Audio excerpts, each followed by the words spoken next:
I think our show sort of started as like fairly normal, humble people, humble, whatever, sort of normal, your average of course, small town Southern people. And now it's like, DMing baseball stars and stuff. Have Austin and Madison spoken since the reunion?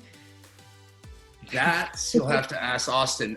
My quick answer is not a lot. And, I don't understand why it's so hard to rip the Band-Aid off for Austin, but it sure is. And that's a testament, honestly, to the fact that he's a caring guy. He's a sensitive, caring guy. And I am not.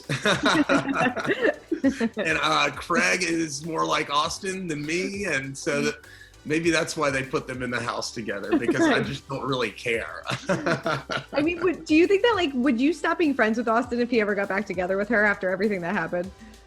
Maybe. I mean, if he was like, hey, I don't know. No, I would not become not friends with him. But I mean, his family might disown him. I mean, were you shocked that she went public with the whole Jay Cutler and obviously all the A-Rod rumors? Were you shocked that all came out on the reunion? Because obviously that was a huge story for quite some time. I was shocked. I knew about it though. I mean, she had talked about it openly. And you're like, okay, cool. I mean, I can appreciate someone being honest. Personally in a room with me, like, okay, cool, all right. But yeah, things got out of control on that reunion. Craig was not happy and was shot out of a cannon, and the accusations started to fly. But you're right, it did become a story, didn't it? And I don't know, I don't follow it. I think I know what happened, and maybe it's not as salacious, but who knows? I mean, do you know everything? No, no, we don't know everything. Is it a big story? I mean, it kind of is. It was, yeah, it definitely is. Yeah. And I know that there was an NDA signed, which doesn't seem to mean anything anymore. No big deal. It's not worth the price of the paper they're printed on. So yeah, it's crazy, and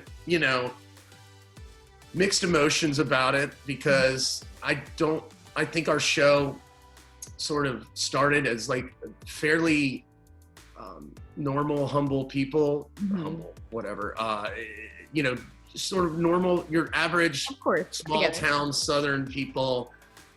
And now it's DMing baseball stars and stuff. And it's all good. It's not like anybody's fault, but it's turned into maybe something a little more cheesy than I would have liked, but that was bound to happen, because I mean, just like Vanderpump and all these other shows, they become I don't know, front page news, and you would never have expected that when it started. Is it going to be hard to film with her again, or does that stuff not even bother you? Me? Yeah. For me? Yeah. No, I don't have a problem with filming with her. I've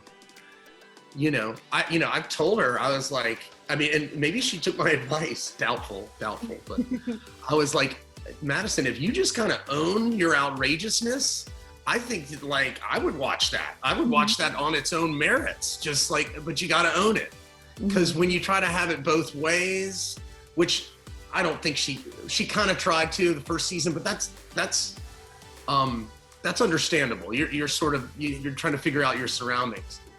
But yeah, I told her, I was like, just own your outrageousness. And it's crazy to me, but it's funny and compelling. So maybe she took my advice, but maybe she just can't help herself.